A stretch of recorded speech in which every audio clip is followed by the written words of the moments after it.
এত পাপাচার, এত অন্যায়, এত অপরাধ, এত গুনাহের পাহাড় আমাদের, এগুলো মাথায় আসলে, এগুলো মনে আসলে চোখের পানি না ফেলে থাকার কথা না।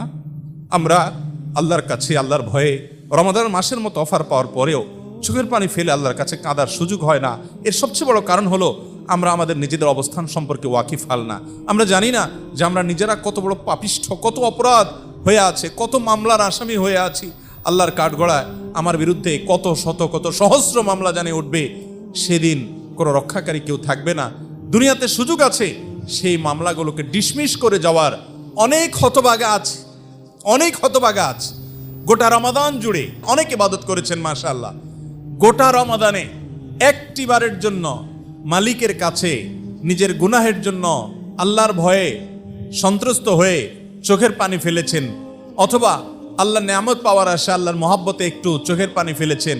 এরকম মানুষ